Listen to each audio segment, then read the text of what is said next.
വൃക്കരോഗികളുടെ എണ്ണം ക്രമാതീതമായി ഉയരുമ്പോഴും medical college ആശുപത്രികളടക്കം സർക്കാർ മേഖലയിൽ മതിയായ ചികിത്സാ സൗകര്യങ്ങളില്ല. ഡയാലിസിസ് പോലെ പണച്ചെലവുള്ള നിരന്തര ചികിത്സകൾക്ക് സ്വകാര്യ ആശുപത്രികളെ ആശ്രയിക്കേണ്ട ഗതികേടിലാണ് രോഗികൾ.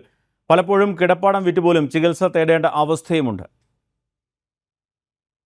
ചങ്ങനാശ്ശേരിക്ക് സമീപം ഇരിപ്പ സ്വദേശി കുഞ്ഞുമോൾ ആഴ്ചയിൽ 3 തവണ വീതം ശരാശരി 5000 രൂപ മുടക്കി സ്വകാര്യ ആശുപത്രിയിലെത്തി ഡയാലിസിസ് നടത്തുന്നു.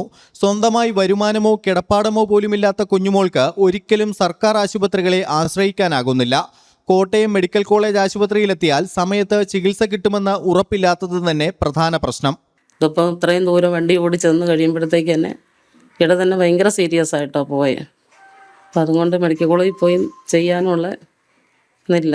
കുഞ്ഞുമോളെ പോലെ പാവപ്പെട്ടവരും ഇടത്തരക്കാരുമായ നൂറുകണക്കിന് രോഗികളുടെ അവസ്ഥ ഇതാണ്. കോട്ടയം മെഡിക്കൽ കോളേജ് ആശുപത്രിയിലെ നെഫ്രോളജി വിഭാഗത്തിൽ മാത്രം കഴിഞ്ഞ വർഷം നടന്നത് 15,599 ഡയാലിസിസുകളാണ്. ആകെയുള്ളത് 30 ഡയാലിസിസ് മെഷീനുകൾ. 7 എണ്ണത്തിന്റെ കാലാവധി തീർന്നു. വിരലിലെണ്ണാവുന്ന ജീവനക്കാർ മാത്രം.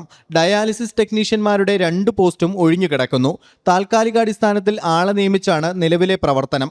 24 മണിക്കൂറും യൂണിറ്റുകൾ പ്രവർത്തിപ്പിച്ചാലും പരമാവധി ചികിത്സ കിട്ടുന്നത് ദിവസം 100 പേർക്ക് മാത്രം. ആലപ്പുഴയിൽ ആകെയുള്ളത് 16 മെഷീനുകൾ. പ്രവർത്തിക്കുന്നത് 6 എണ്ണം മാത്രം. ജീവനക്കാരില്ലാത്തതുകൊണ്ട് മാത്രം പൂട്ടിവെച്ചത് 10 മെഷീനുകൾ. തൃശൂരിൽ 18 എണ്ണമുണ്ട്. താൽക്കാലിക ജീവനക്കാരെ നിർത്തിയാണ് പ്രവർത്തനം. കോഴിക്കോട് മെഡിക്കൽ കോളേജിൽ 40 മെഷീനുകളിലായി 125ഓളം പേർ ദിവസവും ഡയാലിസിസിനെത്തുന്നു. തിരുവനന്തപുരം മെഡിക്കൽ കോളേജിലെ 25 മെഷീനുകൾ പ്രതിദിനം പ്രയോജനപ്പെടുന്നത് 60 രോഗികൾക്ക് മാത്രം. നമ്മുടെ ഗവൺമെന്റിൽ നിന്ന് ധാരാളം സഹായങ്ങളുണ്ട്.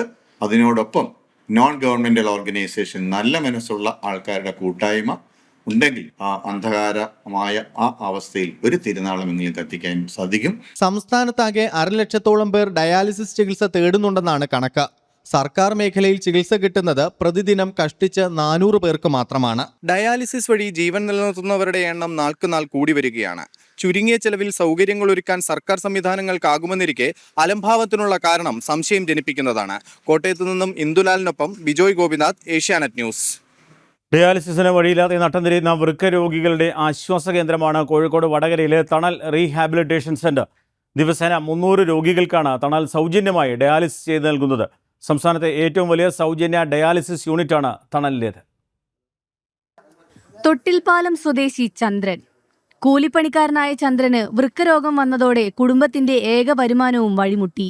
ഡയാലിസിസിനായി സ്വകാര്യ ആശുപത്രിയിൽ 1 മാസം ചെലവാക്കിയിരുന്നത് 30,000-ലേറെ രൂപ.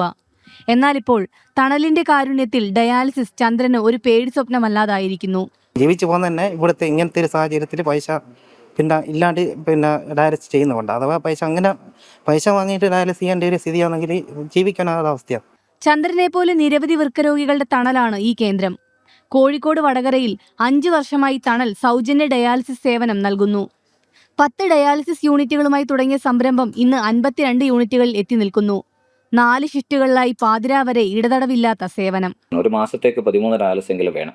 അപ്പോൾ ഇൻഡു അത്രയും ഒപ്പം കൂടെ പോകുന്ന ഒരാളുടെ ചിലവ് ഒരു 30,000 രൂപ വേണം ഒരാൾക്ക് ജീവൻ നിലനിർത്താൻ വേണ്ടി. അപ്പം അങ്ങനെ വന്നപ്പോഴാണ് ഇതിൻ്റെ ഒരു ഭീകരത. കാരണം പ്രയാസപ്പെടുന്ന ആളുകളെ സംബന്ധിച്ചിടത്തോളം ഒരു നേരത്തെ കഞ്ഞിക്ക് വകയില്ലാത്ത ആൾ 30,000 രൂപ എന്ന് പറയുന്നത് ഒരിക്കലും പ്രാക്ടിക്കലായ ഒരു സംഗതിയല്ല.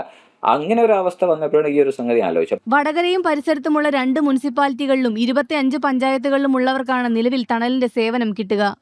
നാട്ടുകാരുടെ സംഭാവനകളും സർക്കാരിന്റെ കാരുണ്യ പദ്ധതിയുടെയും ജില്ലാ ഭരണകൂടത്തിന്റെയും സഹായത്തോടെയാണ് തണലിന്റെ പ്രവർത്തനം.